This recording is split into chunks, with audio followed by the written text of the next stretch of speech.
네, 이 시간 도둑질하지 말라라는 제목으로 하나님 말씀 전하겠습니다. 우리는 율법, 특히 십계명을 통해 하나님 나라 백성이 이 땅 가운데서 어떻게 살 것인가에 대해서 살펴보고 있습니다. 죄로 물들어 있고 바른 기준이 없는 이 세상 가운데서 하나님 나라의 질서를 삶으로 보여주라는 것이죠. 하나님은 시내산에서 이스라엘 백성들과 언약을 맺으시며 말씀하셨습니다. 나는 너의 하나님이 되고 너희는 내 백성이다 라고 말씀하신 거죠. 내가 반드시 약속의 땅 가나안 땅으로 인도할 텐데 그곳에서 너희는 가나안 사람들과 똑같이 살지 말라는 거예요. 내가 꿈꾸는 나라가 있는데 그 질서를 따르며 그 나라를 확장시켜 나가라 라고 말씀하시는 겁니다. 한마디로 하나님의 법으로 이 땅을 살아가라 라는 말씀이죠. 그래서 5계명부터 10계명까지 이웃사랑을 말씀하시며 이 땅에서 사람 간의 질서를 말씀하십니다. 여러분 10계명 잘 기억하고 계시죠? 우리 5계명부터 함께 암송해 볼까요? 우리 5계명 무엇인가요? 내 부모를 공경하라. 6계명은 살인하지 말라. 7계명은 간음하지 말라. 8계명은 도둑질하지 말라. 네, 잘하셨습니다. 교회에서 마주치면 제가 혹시나 깜짝 퀴즈로 물어볼 수 있으니까 네, 농담이고요. 자, 우리 이 시간 8계명 도둑질하지 말라에 대해서 함께 살펴볼 텐데 그 전에 질서들을 한번 살펴보기를 원해요. 5계명에서 내 부모를 공경하라는 것은 권위에 대한 질서를 말씀하고 있고요. 6계명은 생명에 관한 질서, 7계명은 성과 가정에 대한 질서입니다. 그리고 8계명은 재물에 관한 질서를 말씀하고 있죠. 각 계명마다 소중한 의미들이 있는데 이 8계명의 중요한 의미는 서로의 재산을 지키라는 거예요. 서로의 재산을 지키는 것은 이 사회를 유지하는 데 있어서 꼭 필요하기 때문입니다. 개인과 가정, 국가에서 꼭 필요한 것이 돈, 재산이기 때문이죠. 돈이 없으면 할 수 있는 게 극히 제한되고요. 심지어 생계의 필수인 음식도 마음껏 못 사니까요. 따라서 현대 사회의 염려 중 하나가 무엇입니까? 바로 동맥경화에 걸리지 않는 거예요. 혈관이 좁아지면서 막히는 동맥경화를 경제 상황에 빗대어 표현한 것이죠. 개인이나 가정, 사회에서 돈이 도는 속도가 늦어지고 막혀서 도미노처럼 어려움을 겪는 형상을 말합니다. 그런데 안타깝게도 소중한 재산을 불법과 불합리로 인해서 잃어버리고 피해를 보는 자가 너무 많다라는 사실이에요. 따라서 우리는 8계명을 통해 내 재산만 소중한 것이 아니라 서로의 재산을 소중하게 여길 수 있기를 바랍니다.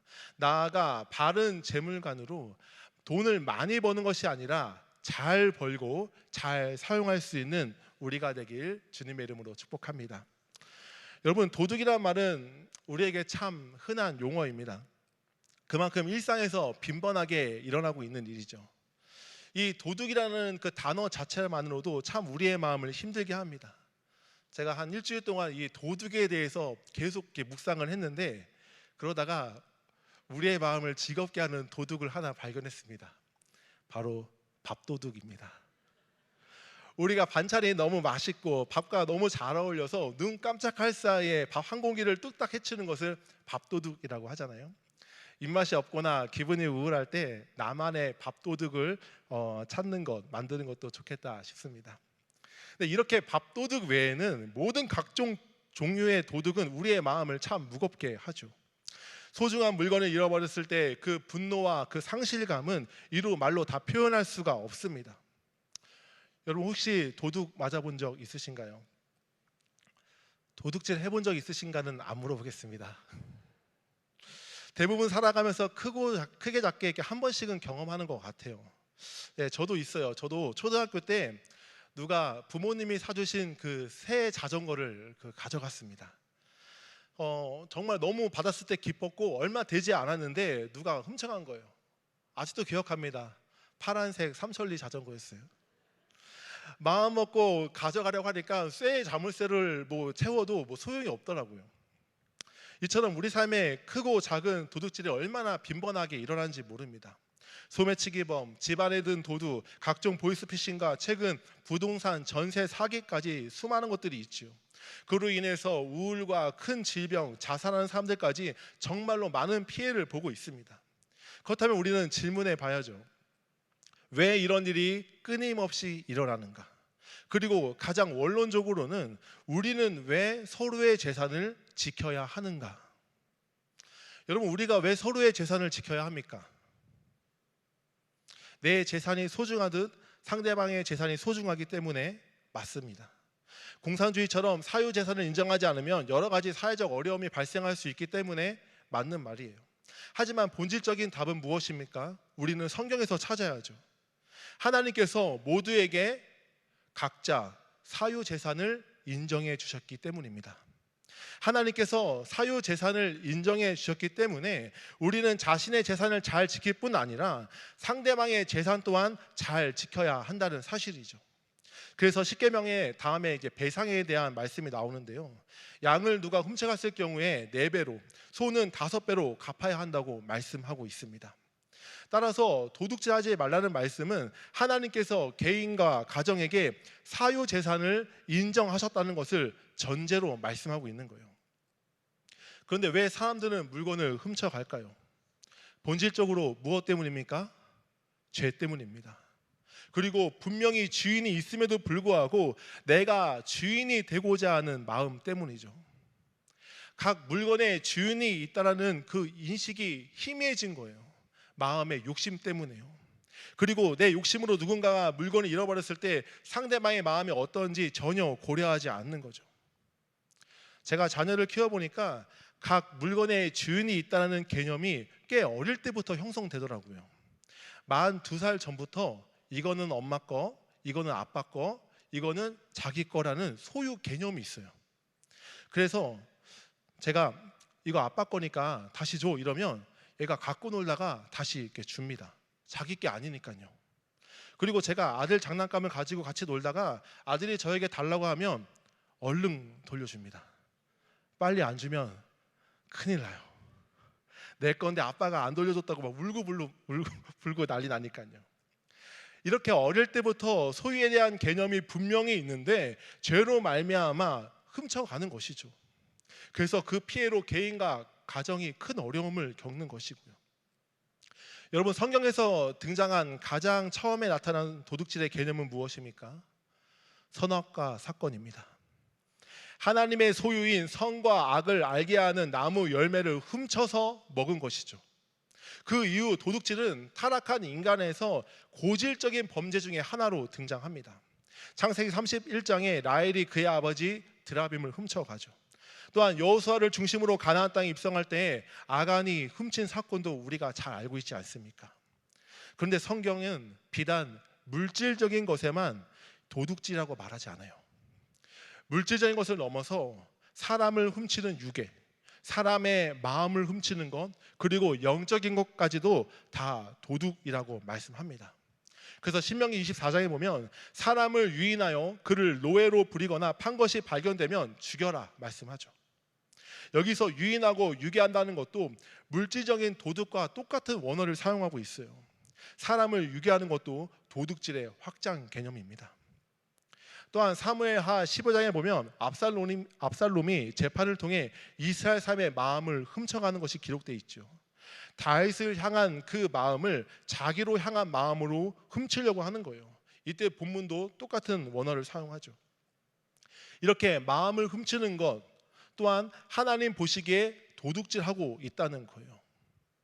우리가 사람과의 관계에서 물질적인 것을 넘어 사람을 유괴하는 행위, 그리고 사람의 마음을 빼앗는 그 모든 행위들을 하나님께서는 도둑질이라고 규정하고 있는 것이죠. 왜 그렇습니까?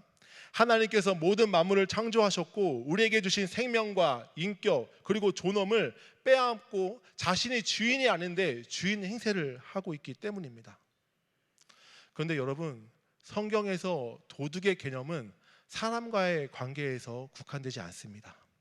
무슨 말입니까? 하나님과의 관계에서도 하나님께서는 도둑이라는 개념을 사용하고 계신다는 거예요. 여러분, 말 그대로 도둑이란 무엇입니까?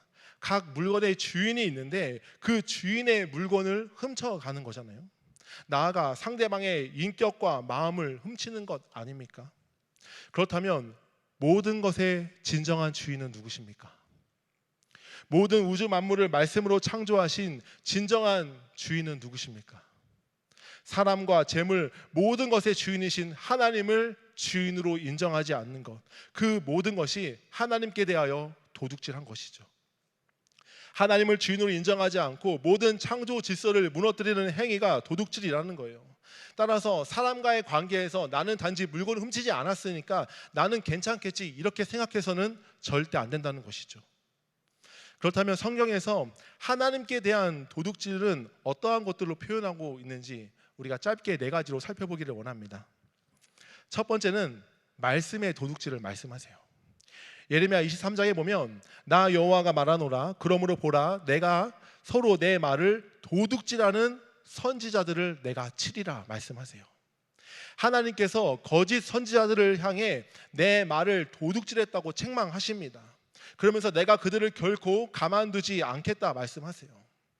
당시 거짓 선지자들은 자신의 호의호식과 유불리함에 따라 말씀을 전했습니다. 회개 없는 평안을 이야기하고요, 자신의 권력과 돈, 명예에 집중했어요. 여러분, 오늘날에도 거짓 가르침, 이단들이 얼마나 많이 있습니까? 저희 아버지 있는 교회가 파장동인데 거기 신천지 요한 지파가 있거든요. 거기 주일날 되면은 사방에 할 거 없이 막 포교 활동이 엄청납니다. 주차할 곳도 없고요. 지금 그렇게 이단들이 득세하고 있다는 거죠. 따라서 우리는 하나님의 말씀이라고 말하면서 진리를 왜곡하고 있는 그러한 도둑하는 자들을 조심하고 경계해야 합니다. 두 번째는 마음을 도둑질한 것을 말씀하죠. 조금 전 언급한 압살롬처럼 사람의 마음을 도둑질한 것을 하나님께서 말씀하고 있는 거예요. 압살롬은 지금 현재 왕 다윗이 공정한 판결을 하지 못하니 내가 공의와 정의를 베풀 것이라고 말하며 사람들의 마음을 훔칩니다. 누가 왕이 되기 위해서요? 내가 왕이 되기 위해서. 하나님께서 세우신 권위를 깨트린 것이죠. 따라서 우리는 국가나 사회, 교회에서 리더자들을 끌어내리고 내가 마음을 사서 내가 그 자리에 앉으려는 그런 모든 마음들을 경계해야 합니다. 또한 궁극적으로 하나님을 바라보지 못하게 하고 여전히 내가 어떠한 사람에게 절대적인 영향을 끼치고 있지는 않은지 주의해야 합니다. 우리는 세례 요한처럼 예수 그리스도께로 인도하는 자예요. 사도 바울처럼 중매하는 자이죠. 따라서 상대방이 하나님 안에서 성장할 수 있도록 우리는 신앙의 자립을 도와줘야 합니다. 사람이 아닌 하나님을 의지하는 자로 세우는 것이죠. 세 번째는 시간을 도둑질해서는 안 됩니다. 여러분, 모든 시간의 주인이 누구십니까? 천지 만물을 창조하셨을 때 하나님께서는 보이지 않는 시간도 만드셨죠. 따라서 우리는 하나님께 시간을 잠시 빌린 겁니다. 엄밀하게 말해 내 시간은 하나도 없다는 것이죠. 그래서 에베소서 5장 15절과 16절에 다음과 같이 말씀합니다. 우리 함께 읽어볼까요? 시작. 그런즉 너희가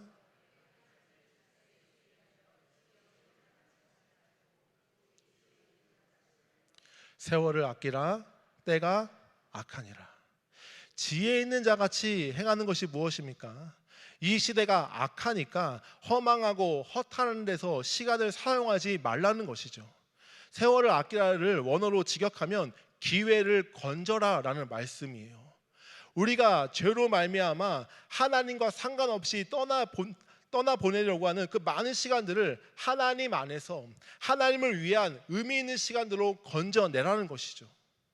하나님의 시간을 더 이상 도둑질하지 말라는 거예요. 육신의 정욕과 안목의 정욕, 이생의 자랑을 위해서 사용하지 말라는 겁니다.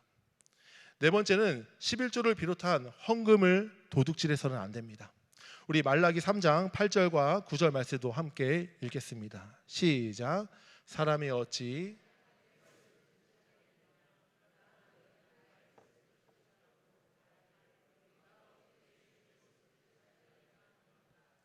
이는 곧 11조와 봉헌물이라.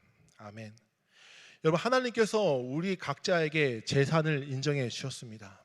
그런데 진정한 소유의 주인은 하나님이시죠. 하나님께서는 11조와 각종 헌금을 일한 것에 대해서 안 한 것에 대해서 뭐라 말씀하세요? 도둑질하였다라고 말씀하세요.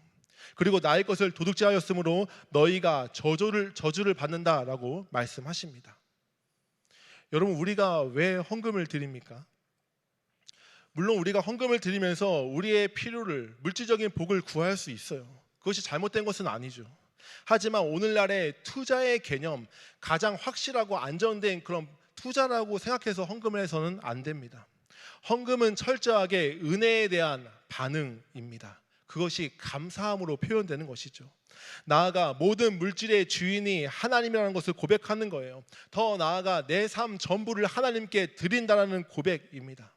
진정한 주인이 누구인지 고백하는 것이죠. 여러분, 우리가 어리석은 부자 비유에서 하나님께서 말씀하신 것 기억하십니까? 어리석은 자여, 오늘 밤에 내 영혼을 도로 찾으리니 그러면 내 준비한 것이 누구의 것이 되겠느냐. 그러면서 그 다음 절에 자기를 위하여 재물을 쌓아두고 하나님께 대하여 부유하지 못한 자가 이와 같으리라 말씀하십니다. 여러분, 누가 지혜로운 자입니까? 11조와 헌금을 드리는 것을 넘어 내 모든 소유의 주인이 하나님인 것을 인정하는 자가 지혜로운 자입니다. 그러한 자를 하나님께서는 나에 대하여, 하나님께 대하여 부유한 자라고 말씀하세요. 우리는 주인이 반드시 결산할 때가 있다는 것을 기억해야 합니다. 달란트 비유, 문화 비유를 통해서 우리는 그것을 잊지 않아야 하죠. 따라서 우리는 스스로 질문해 봐야 해요. 나는 정말로 하나님께 대하여 부유한 자인가? 아니면 이 땅의 부유함만을 추구하는 어리석은 자인가? 나는 혹시 하나님의 것을 도둑질하고 있지는 않은지 점검해 봐야 합니다. 이렇게 하나님께서는 말씀에 대하여 마음 그리고 시간과 돈에 대하여 도둑질을 말씀하세요. 따라서 우리는 어떻게 살아야 할까요? 짧게 3가지로 적용하겠습니다. 첫째는 청지기적인 삶을 살아야 합니다. 우리 따라해 볼까요? 청지기적 삶을 살자. 네, 청지기적 삶을 사는 거예요. 여러분, 청지기가 무엇입니까? 청지기는 말 그대로 관리하는 사람이에요. 매니저이죠. 제가 예전에 서울랜드에서 핫도그와 이렇게 슬러시를 판 적이 있거든요. 어린이날 같은 경우에는 이 작은 점포인데도 하루에 한 수백만 원 매출을 올렸어요. 밥 먹을 시간도 없어서 김밥 몇 개 이렇게 주워 먹고 막 아침부터 밤 늦게까지 일했던 그런 기억이 납니다. 그런데 그 수백만 원 그 돈이 제 돈입니까? 제가 가져가도 되나요? 당일 밤에 재고 파악하면서 정산 다 하죠. 걸리면 안 끝인 거죠. 마찬가지예요. 청지기는 말 그대로 맡은 자예요. 잠시 관리하는 자입니다. 그리고 반드시 정산할 때가 온다는 거예요. 시간도 하나님께서 빌려주신 것이고 돈도 하나님께서 잘 쓰라고 빌려주신 거예요. 우리가 결코 진정한 주인이 아니라는 사실이죠. 따라서 많이 맡은 자에겐 책임이 더 크다는 것도 우리가 기억해야 합니다. 내가 주인으로 착각하고 함부로 사용하다가는 주님의 무서운 책망을 면치 못하니까요. 또한 우리는 내 이름이 칭찬받고 높아질 때 조심해야 합니다. 특히 교회에서 섬기고 봉사할 때 조심해야 해요. 왜 그렇습니까? 하나님의 영광을 내가 가로챌 수 있기 때문에 마땅히 하나님께서 받으셔야 할 그 영광과 존귀를 내가 훔칠 수 있다는 거예요. 근데 우리가 전적으로 하나님께만 영광 돌리고 하나님을 높여드릴 때 하나님께서는 그 영광에 우리를 참여하게 하십니다. 우리를 존귀하게 해주시고요, 그 영광의 기쁨을 누릴 수 있게 해주신다는 거예요. 따라서 내가 높아지려고 하고 드러나려고 하는 그 마음을 우리는 철저하게 경계해야 합니다. 내가 이렇게 헌신하고 봉사하는데, 내가 이 분야에서 남들보다 더 탁월하게 잘하는데 왜 아무도 나를 알아주지 않는 거야 하면 섭섭해하는 마음, 아쉬워하는 그 마음을 내려놓아야 한다는 것이죠. 사랑하는 여러분, 하나님의 백성과 불신자의 분명한 차이가 어디서 날까요? 누가 주인인가에서 결정납니다. 하나님의 백성은 하나님을 주인으로 고백하며 하나님의 주권을 인정하며 사는 자들이에요. 우리가 말 그대로 주님이라고 부르잖아요. 내 삶의 주인이라는 표현입니다. 그리고 우리는 청지기이고 종입니다. 하지만 불신자는 내 인생의 주인이 나예요. 내 인생이니까 내가 살 거야, 내 마음대로 할 거야 하면서 아무도 신경 쓰지 마라고 말하는 거죠. 따라서 우리는 자신의 위치를 바르게 알고 잘 사용해야 합니다. 그런 의미로 우리 주변 사람들에게 인사해 볼까요? 지혜로운 청지기가 됩시다. 네, 지혜로운 청지기가 되어야 돼요. 두 번째로 우리는 어떻게 살아야 할까요? 정직과 나눔의 삶을 살아야 합니다. 이것도 따라해 볼까요? 정직과 나눔의 삶을 살자. 네, 8계명 도둑질하지 말라라는 이 말씀은 사실 소유의 개념뿐 아니라 직업과 삶의 방식과도 밀접하게 연관되어 있습니다. 하나님께서는 단순하게 도둑질하지 말라를 넘어 말씀하는 것이 무엇일까요? 땀 흘려 수고하고 정직하게 살아가라는 거예요. 나아가 정직하게 번 돈을 가지고 다른 사람을 위해서 나누고 베푸는 삶을 살라는 겁니다. 그래서 에베소서 4장 28절에 이렇게 말씀하고 있죠. 우리 같이 한번 읽겠습니다. 시작. 도둑질하는 자는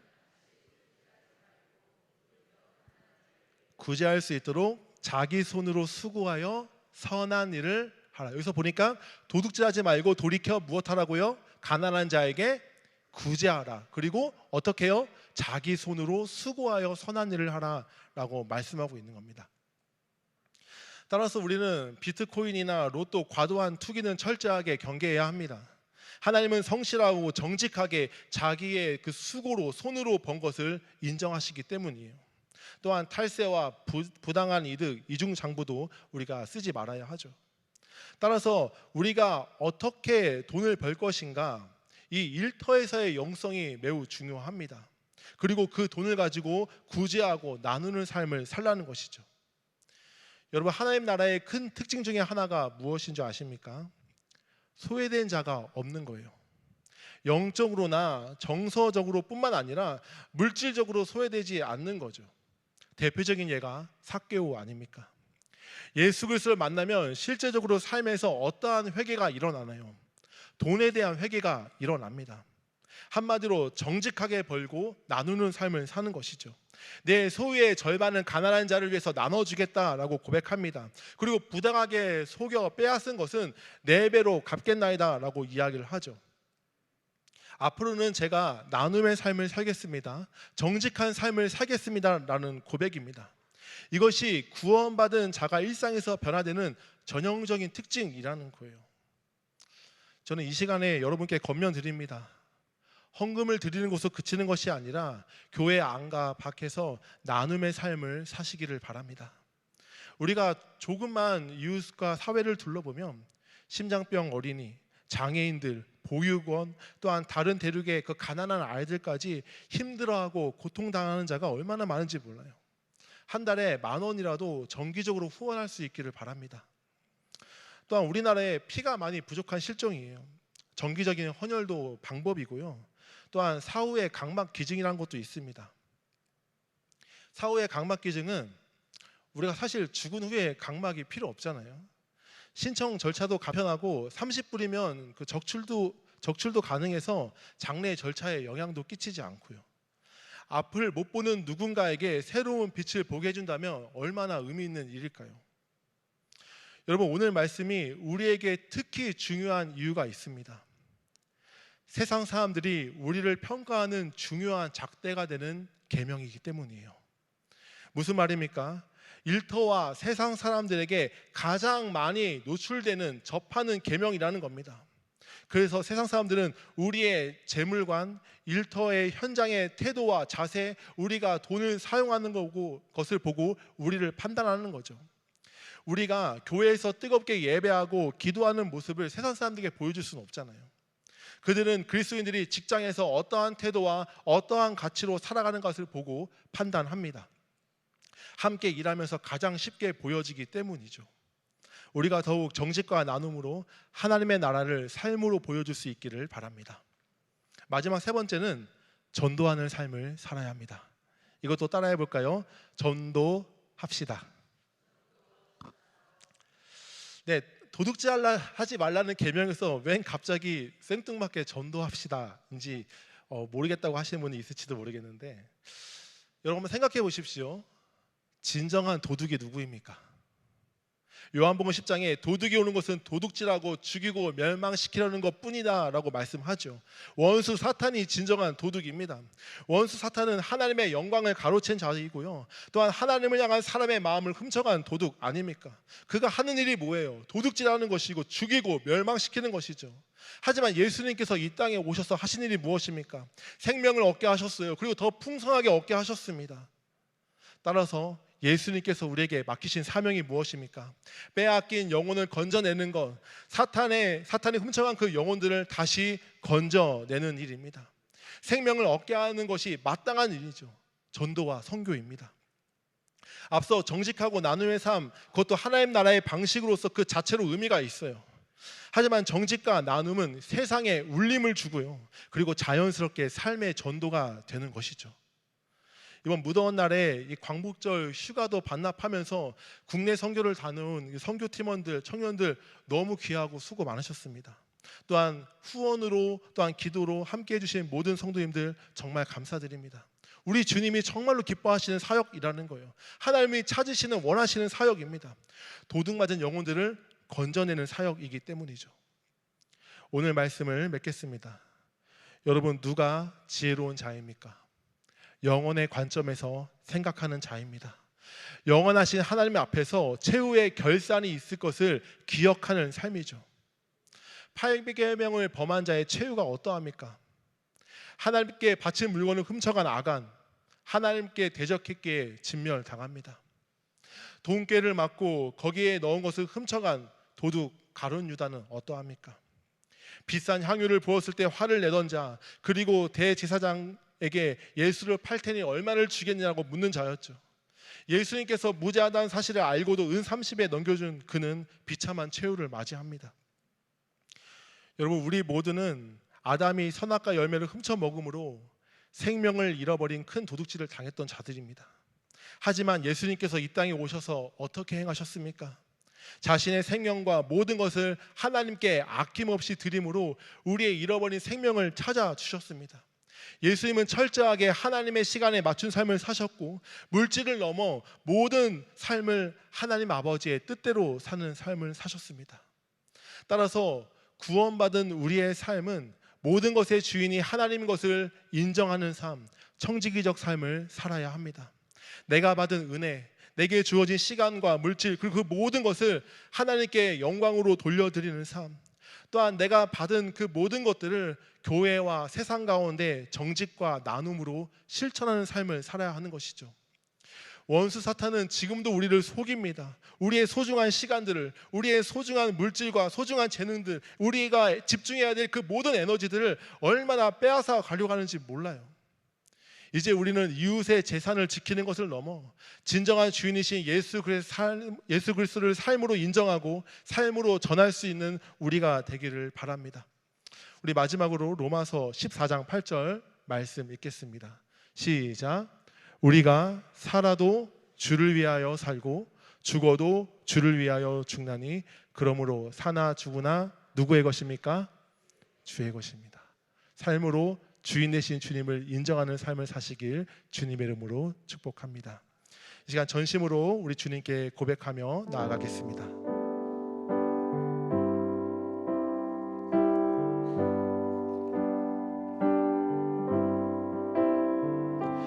낮엔 해처럼 밤엔 달처럼 그렇게 살 순 없을까? 욕심도 없이 얻은 세상 비추어 온전히 남을 위해 살듯이 나의 일생에 꿈이 있다면 나의 일생에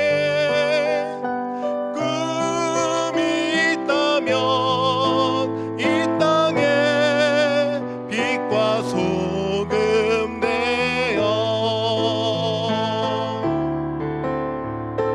가난한 영혼, 지친 영혼을 주님께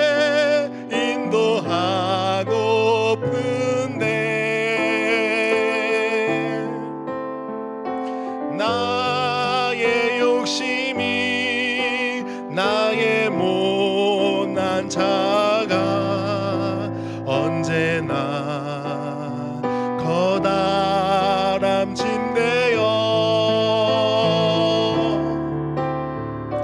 나를 짓눌러 마음을 공곡해 하니 예수여 나를 도와주소서. 예수님처럼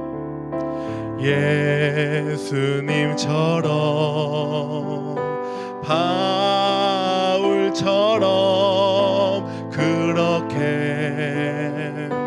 살 순 없을까?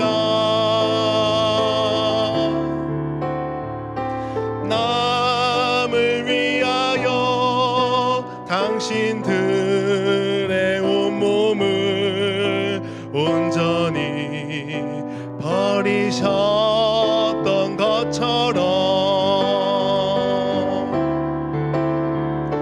주의 사랑은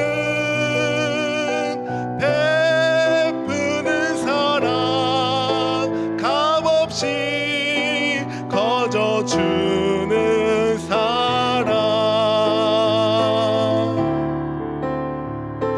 그러나 나는 주는 것보다 받는 것 더욱 좋아하니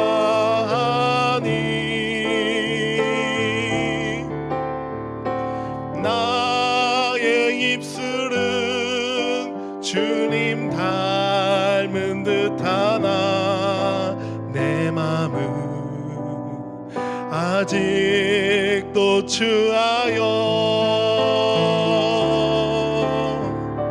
받을 사랑만 계수하고 있으니 예수여 나를 도와주소서. 나의 입술은 주님 닮은 듯하나 나의 입술은 주님 닮은 듯하나 내 맘은 아직도 추하여 받을 사랑만 계수하고 있으니 예수여 나를 도와주소서. 예수여 나를 도와주소서. 예수여 나를 도와주소서. 이 시간 함께 기도하길 원합니다. 하나님, 우리가 하나님의 영광을 도둑질하지 않게 하여 주시고 하나님께서 맡겨주신 시간과 돈, 재능, 에너지 모두를 하나님 나라를 위해 사용하게 하여 주옵소서. 이 땅에서 우리가 정직하게 살아가게 하여 주시고 또한 잘 벌고 나눔으로 잘 사용하는 자가 되게 달라고 기도합시다. 우리가 더 이상 말과 혀로만 주님을 사랑하는 것이 아니라 정직과 나눔으로 그리스도의 사랑을 전파하며 전도하며 하나님 나라를 우리가 보여주는 삶을 살게 해달라고, 이 땅이 아닌 하나님께 대하여 부유한 자가 되게 해달라고 이 시간 함께 기도하겠습니다. 기도합니다. 주여